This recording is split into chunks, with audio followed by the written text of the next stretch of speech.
વડોદરાની ગોત્રી હોસ્પિટલ બહાર ચાલી રહેલા કામને કારણે આજે સવારે ભારે ટ્રાફિક જામની સ્થિતિ સર્જાઈ હતી. કોન્ટ્રાક્ટરની બેદરકારીના કારણે હોસ્પિટલના મુખ્ય પ્રવેશદ્વાર પાસે લોખંડની વિશાળ પાઇપો મૂકી દેવામાં આવતા એમ્બ્યુલન્સ સહિત અનેક વાહનો અટવાઈ ગયા હતા.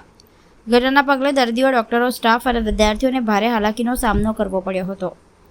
ગોત્રી હોસ્પિટલની બહાર ચાલી રહેલા કામ દરમિયાન કોન્ટ્રાક્ટર દ્વારા એક તરફનો રોડ પહેલાથી જ બ્લોક કરવામાં આવ્યો હતો. અગાઉ ઇમરજન્સી ગેટ પાસે પણ મોટી લોખંડની પાઇપો મૂકવામાં આવી હતી, જે અંગે ડોક્ટર રાઠોડે ધ્યાન દોરતા તેને હટાવી લેવામાં આવી હતી. જોકે આજે ફરી મુખ્ય ગેટ પાસે પાઇપો ખડકી દેવામાં આવતા ભારે ટ્રાફિક જામ સર્જાયો હતો.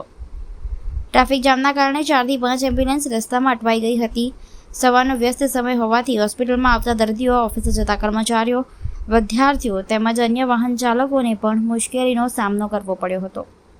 ગોત્રી હોસ્પિટલમાં દરરોજ આશરે 1400 જેટલા દર્દીઓ સારવાર માટે આવે છે. ઉપરાંત 1200 થી 1300 જેટલા વિદ્યાર્થીઓ અહીં અભ્યાસ અને નિવાસ કરે છે. હોસ્પિટલ સામે આવેલા સ્ટાફ ક્વાર્ટર્સમાં લગભગ 300 જેટલા નર્સિંગ, પેરામેડિકલ સ્ટાફ અને ડોક્ટરો રહે છે, જ્યારે બહારથી આવતા 300 જેટલા ડોક્ટરો પણ અહીં ફરજ બજાવે છે.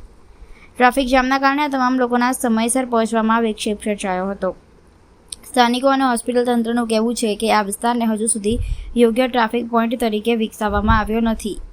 બ્રિજ પરથી ઉતરતા વાહનોની ઝડપ વધુ હોવાના કારણે લોકોને અને એમ્બ્યુલન્સને ઘણી વખત રોંગ સાઈડથી પસાર થવું પડે છે, જે અકસ્માતનું જોખમ પણ વધારી શકે છે. આ સમસ્યાનું કાયમી નિરાકરણ લાવવા માટે તંત્ર દ્વારા તાત્કાલિક પગલાં ભરવાની માંગ ઉઠી રહી છે.